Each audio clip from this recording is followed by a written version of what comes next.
Good morning and shalom to everyone. I greet you all in the name of our Lord and Savior Jesus Christ. Indeed, it's my privilege and honor to share from the Word of God, and I praise God for this opportunity and thank our senior pastor Reverend Tennyson Peter for giving me this wonderful opportunity. Christmas season is a time filled with many mixed messages with worldly rituals. I mean, this is supposed to be the one in the year when the world remembers the birth of Jesus Christ. And every year what we do is we muddy the water of truth by allowing the scriptural meaning of the season to be mingled with other messages that have their origin of this world. Now, I enjoy Christmas as much as the next person.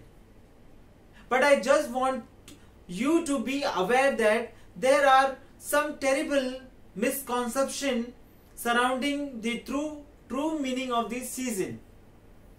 Too many, it all about money, commercialization and greed.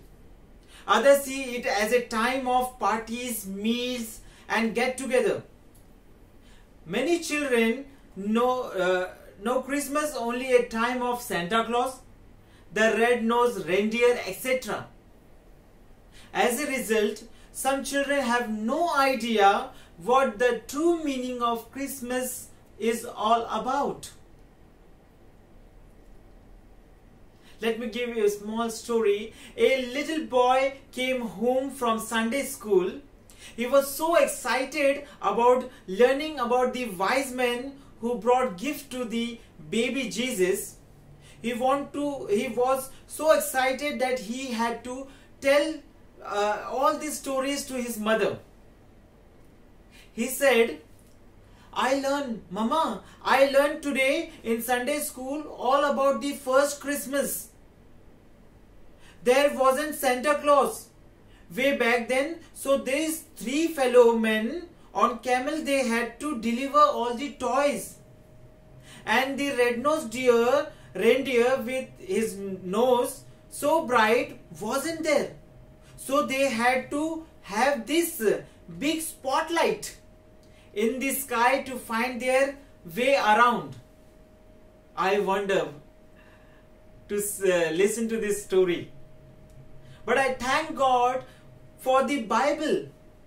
In His holy word, gospel inspired, unfailing of word, God set the record straight where Christmas is concerned. He gave us in no certain terms the true reason for the season. The true reason for the season. Many says, and I know what they are saying when they do, that Jesus is the reason for this season, and he is the main reason, no doubt in it. But he isn't the only one reason. Today, allow me to share with some of the true reason for this season. Before we move ahead, let us look to God in prayer. Almighty God, we thank you for the wonderful day that we all gather here to worship you on Most High, and ask your blessings for all who have seated here in one accord. And now let the word of my mouth and meditation of our hearts be acceptable to you, our rock and redeemer. Amen. Let us move towards our meditation, which has taken from the Gospel according to Luke chapter 2 verses from 8 to 20, which we have already read and heard, and will ponder on the topic Christ, the true reason for the Christmas. Christ, the true reason for the Christmas. For better understanding the topic, let us move point by point. First point, from the verse 11, it talks about Christmas is a time for giving. Christmas is the time for giving. God gave His Son to human. When those shepherds heard the word of angels, they were told that a Savior was coming into the world. This child was born in Bethlehem, was no ordinary baby. This is proven by the angelic announcements earlier to His birth. When Jesus was born in Bethlehem, He was literally God in human flesh. It is written in John chapter 1 verse 1. When John chapter 3 verse 12 tells us that God gave His only begotten Son, that is the prescribed meaning. God gave Jesus up to die on the cross for us, for you and me, so that our sin, our debt might be paid, and so that we might have the opportunity to be saved from an eternity in hell. Let us thank God for giving this greatest gift to the humanity. God gave His Son to die for sinner.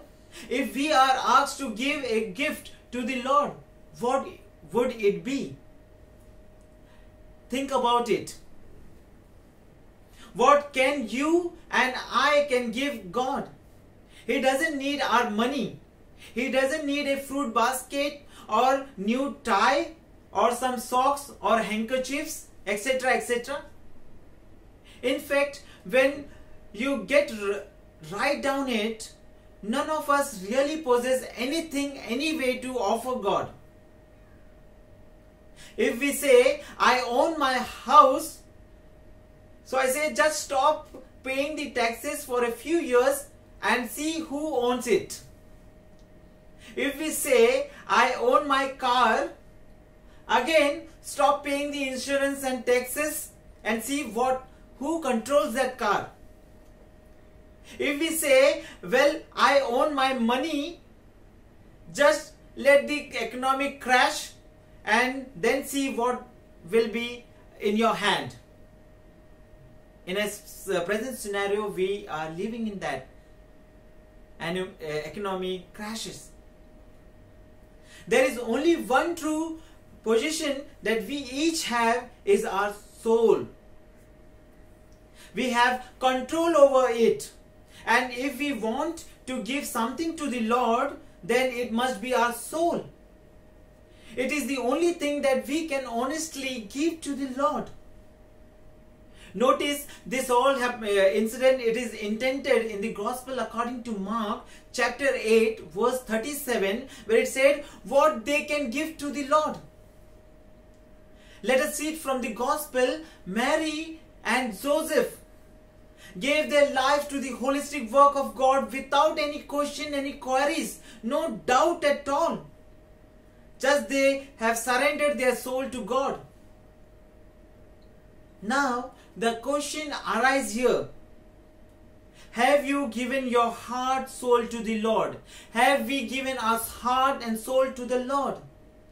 If not, there is no better than this time today to make the right decision. Let us move to the second point of the sermon, which talks about from the verse 10, Christmas is a time for good tidings. The angel came with message, a good tiding, good news. Literally this phrase, particularly this phrase, come from the word from which we get our evangelize. The message of an angel was a message of salvation. He came to proclaim the glorious news that the Savior had been born in Bethlehem. This message is a message of hope. As has been mentioned in other messages, that these men were socially outcasted. They were considered unclean by their religion and were typically uncounted, dirty and vulgar men. They were the type of men that no one wants to be around them. They were generally forgotten by some elements of the society. However, they hadn't been forgotten by God. Most important thing. How wonderful that these wretched, sinful men who gave their lives to raise sheep for the temple service were the first to hear the good news that the Lamb of God had been born into the world. It was a message of hope. They were forbidden from seeking God in the temple, but God brought salvation to them. Let us now move to the third point of the sermon, which is related to verse 11 again. Christmas is a time of amazing grace. Christmas is a time of celebrating amazing grace. In a very real sense, we are the reason for this season. We are the reason for this season. Notice in verse 11 as well as in Isaiah chapter 9 verse 6. For to us a child is born, to us a son is given, and the government will be on his shoulder, and he will be called Wonderful Counselor, Mighty God, Everlasting Father, Prince of Peace.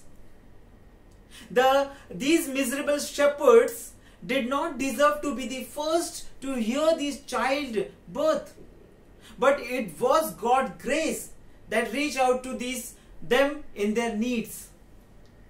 Grace is defined as the favor of God towards sinner. The favor of God towards sinner. Just as it was with those shepherds in the field, if there is salvation in your life and my life, it is there by only grace and grace alone. No, I did not deserve to be saved. But God in His great, matchless, marvelous, unspeakable, great reached out to me in the midst of my sin and called me to come to Him. My dear friends, if we ever experience salvation, it will not be on the basis of any good things which we might have done. It will not be on the basis of the church membership, baptism, attendance, etc., etc. If we are saved, it will be by grace and grace alone. Therefore, do not presume upon the Lord. In Proverbs chapter 27 verse 1 says, do not boast about tomorrow, for you do not know what a day may bring. If He is calling us to come to Him, please do so, and do so today. There may never be another chance for us or another opportunity for us. Let us move to the last and third final point of the sermon, where we can relate it with the verse 13 and 14. Christmas is the time for glorifying God. Christmas is the time for glorifying God. After the first angel finished his speech, he was immediately joined by a vast multitude of the heavenly host, and they lifted their voice to give glory and praise to the Lord. Christmas along with Easter are wonderful time for the children of God to prove their faith. After all, even though Christmas has been secularized and commercialized, it is still a day set aside to remember the birth of Kings of Kings. Through our Christmas program, our personal conduct and family functions, we have a wonderful opportunity to show this pageant world just what this reason is truly about.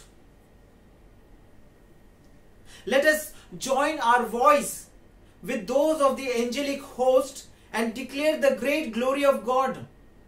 After all, that is our duty, or this is our duty. This world needs to know the true reason for the season, true reason for the Christmas. After the shepherd met Him, this became their mission. They went about telling others about Him and they return to their lives glorifying the name of God. What are we doing to glorify the Lord this Christmas? What is our mission to glorify the Lord this Christmas? We have to think on it. I'm sure there are many reasons for this season that we could find in the Word of God. But this stands to remind us that the greatest need this season, and for that matter in any season, is our men to have a personal relationship with God. A personal relationship, personal touch with the Lord Jesus Christ. How is your Christmas shaping up this year to you? If you would like to get rid of your sin, I invite you to come to Him. If you have astray in your walk with Him and need to come home, I invite you to come to Him. If there are areas in your life where you need to follow God in humble obedience, I invite you to come to Him. Whatever you need this morning, I invite you to come to the Lord Jesus and fill all that you will ever need to meet your needs in this society, in this world. Today, we got an opportunity to think and come to the throne of our Christ and build a good, healthy relationship with God. Come home with the mission to meet the Christ, to follow the Christ. Today it is our decision to come and know the reason to make this season more happier than before. Today it is our decision. May God bless us all through this short meditation. Amen.